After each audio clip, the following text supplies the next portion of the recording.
Hey everyone, I'm Digital Indy, and this video is part of a series I'm doing called Abandoned in Wyoming.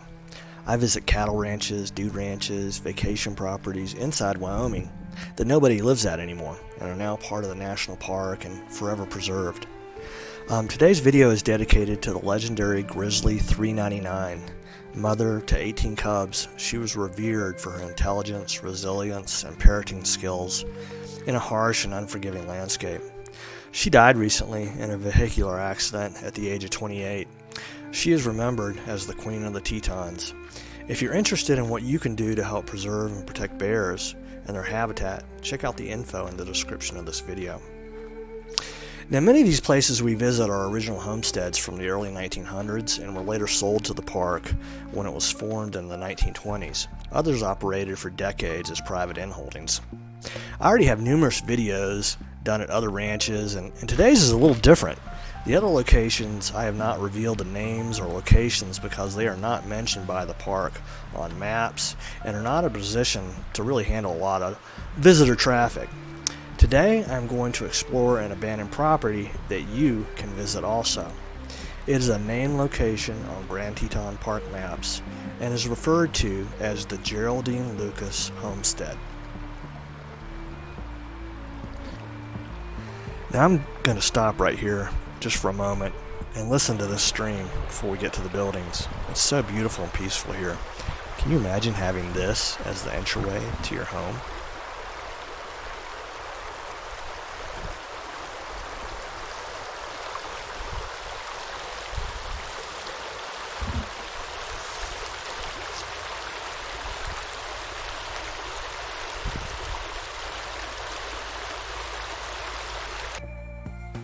I wanted to give you a little history about Geraldine Lucas as we're hiking in. She was a significant person in the early years of Jackson Hole.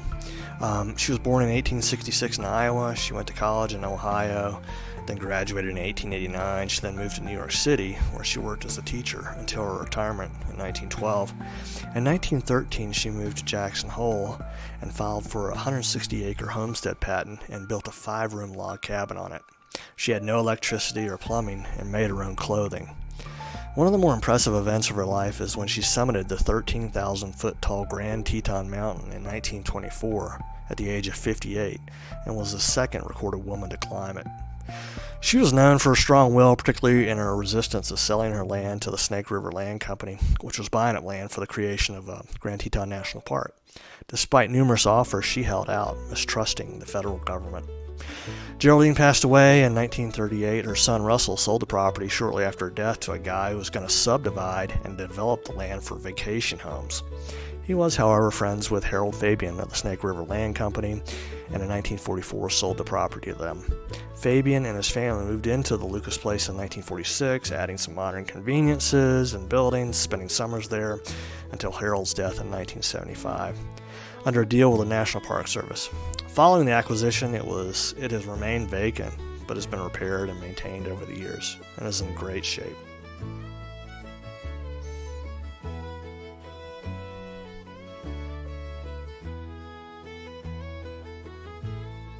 The first thing that struck me about this place is just how beautiful the location is.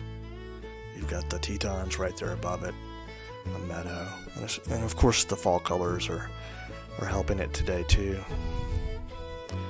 And I love this building. I love the color of the wood. Let's see if we can see anything behind here. Oh, there's a window.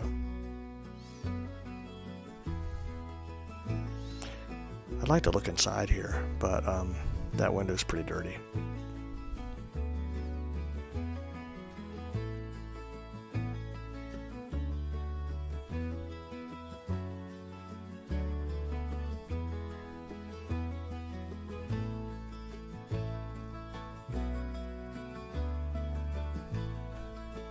Huh.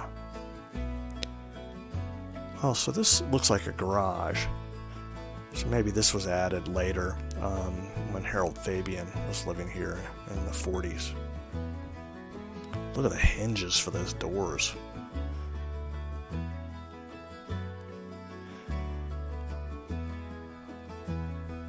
Wow. I wonder if we can see inside here. Yep. Looks like maybe the Park Service uses it to store tools and stuff like that to upkeep the property. But the inside's pretty cool. I can imagine some cars from the 1940s being parked in here.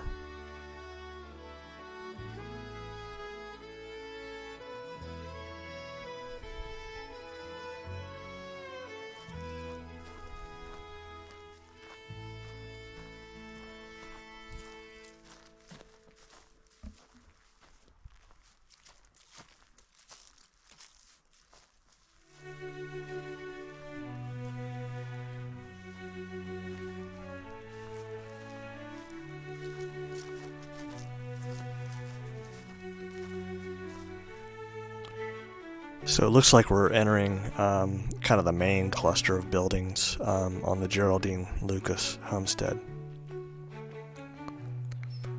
Now this cabin looks like it was probably, a guest cabin. I love the color of the wood.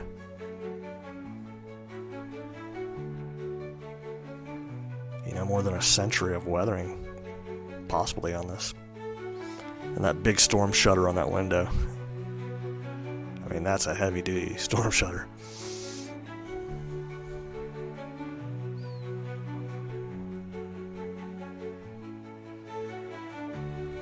Looks like maybe there used to be a window on the side and they covered it in.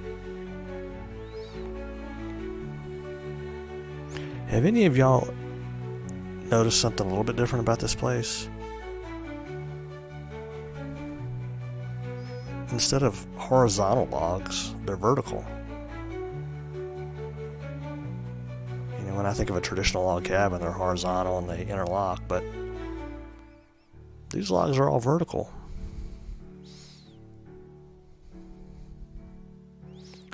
I can't recall a time when I've seen one like this. Pretty cool. One thing I wanted to show you is that this property is right on Cottonwood Creek.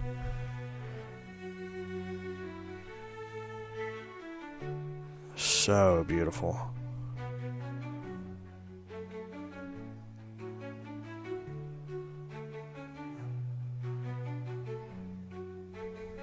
With these pine trees and the views and the stream, it's paradise. Got another building here. Got a storm shutter on probably a window. I hate opening these things because usually, or sometimes there's hornets underneath them. Oh yes, it doesn't open. Yay! I'm not gonna get stung. Oh, look at that. There's the remnants of a really big wasp nest right there. Looks like power box later on, got a modern light right there. Look at those ceramic, those brown things. They're ceramic, and they're usually connections for electrical, either phone or electricity. I see those around here fairly often. And there's a wire coming through here. Curious if this was for phone or if there was maybe power that came in here. We'll call it the power shed. Ooh, a door. I like doors. Please be open. You can open it a little bit. Aha! Generator. It's like yep, generator. This is the power building, and so they turn this on maybe at night. So they could have lights on the property, and then those connectors would send power to the other places. Probably built in the maybe 30s or 40s. Cool.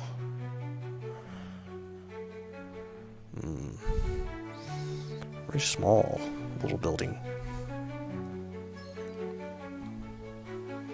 I wonder what this is.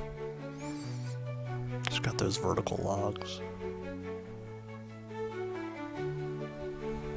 No windows. What is it? I love it.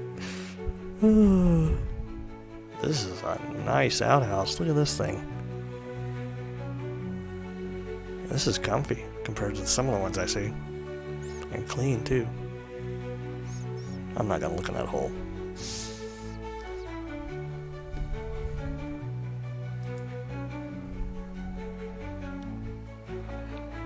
Now I'm gonna check out this cabin on the left on our way back.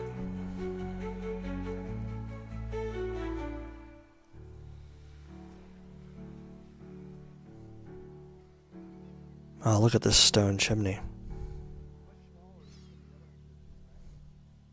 It's kind of thinner than the other ones we've seen at different ranches that I've toured so far, but it's nice looking. Those side planks kind of look like a Cape Cod style. I don't know what they call those. You know, this cabin looks like possibly this is open for use during the summer. Maybe they have some activities here, ranger-led programs. Also notice this is the type of log cabin I'm used to, with these horizontal logs, the chinking, and the notching. It's beautiful. Also, there's a walkway here, a wooden walkway, like an ADA compliant, so I'm guessing they do have some programs here. I'll have to check back next summer and see if they do anything here.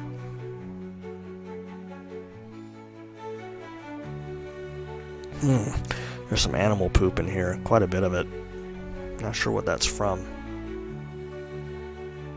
Coyotes, foxes, marmots. I'm gonna blame the marmots. They're rascals.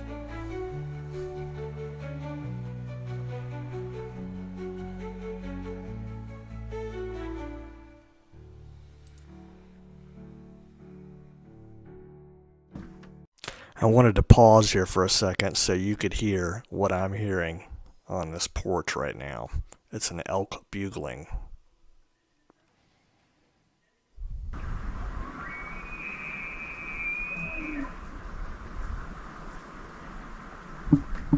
Is that not incredible?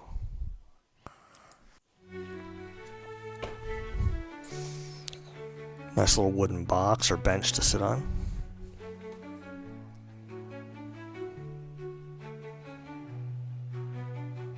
This cabin's in beautiful shape. A screen door that will not open, as usual.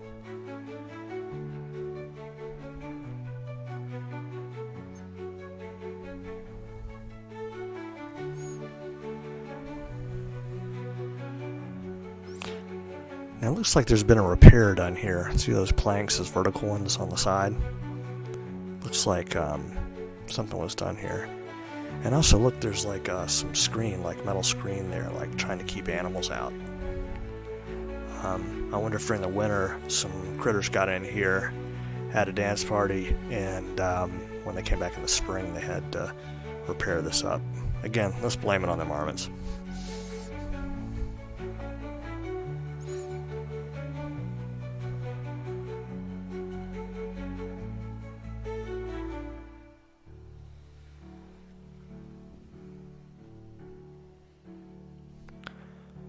Did I mention that I love this place? Look at those colors, right next to Cottonwood Creek.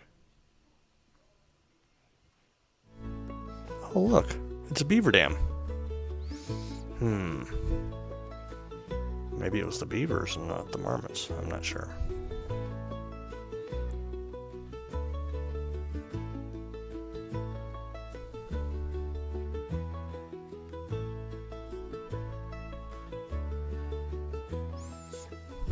Look at this beautiful meadow below the South, Middle, and Grand Tetons in the Cathedral group.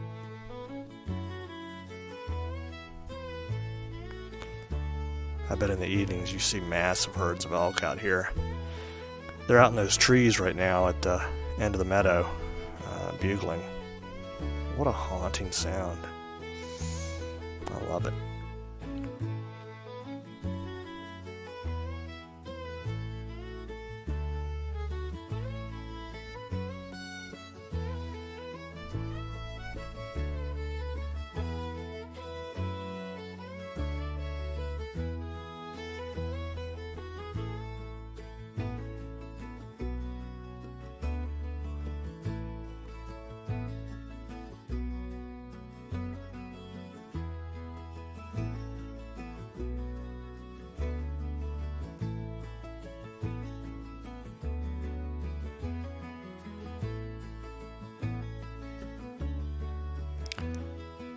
This is that cabin that I said we'd take a look at on the way back.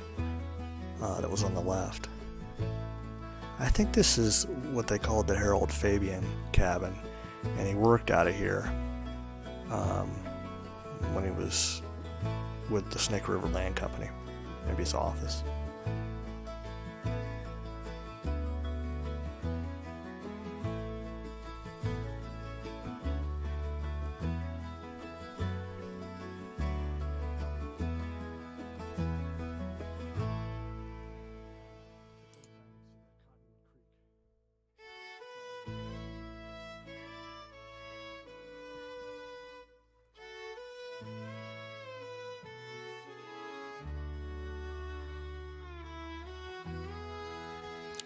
Just imagine, pretend for a moment that you got a letter or a phone call from some lawyer, and they said, unfortunately, your great Aunt Judy, twice removed, has passed on, and she has bequeathed to you, your inheritance, is this property, free and clear, and it's now yours.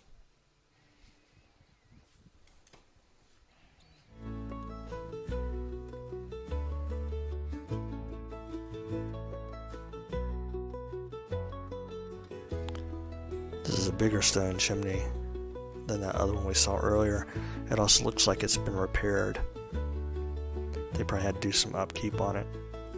A lot of these fall down.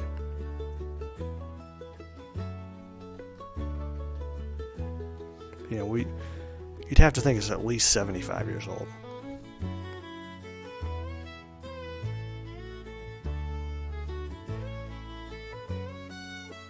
That wood that we just saw on the ground, was a storm window that's obviously fallen off.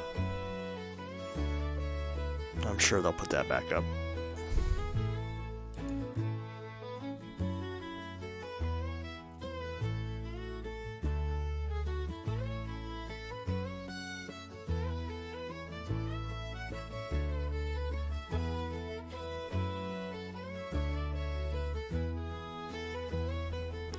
Now I wonder whose cabin this was, kind of sitting out all by its lonesome.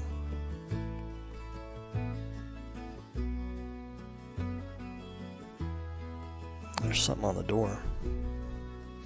This is a first. It says warning, no trespassing. At all these properties, I don't think I've ever seen a message like that. I wonder why it's on just this cabin.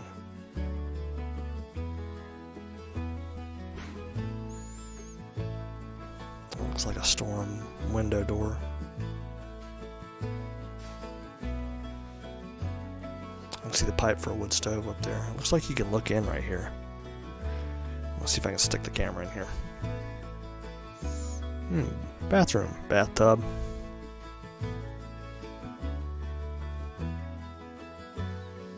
Looks like the ceiling's falling in.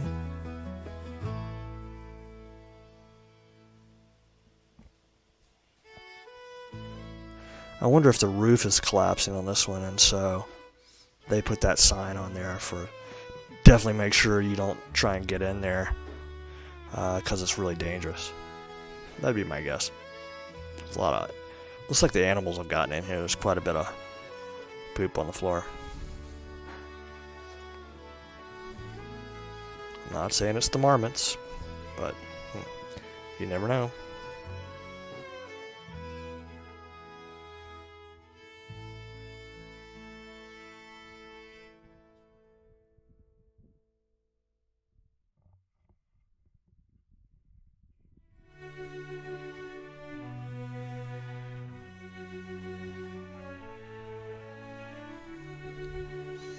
This building's kind of odd. I'm not sure what's going on here. It almost looks like these are storage lockers of some type that were added in later. Huh.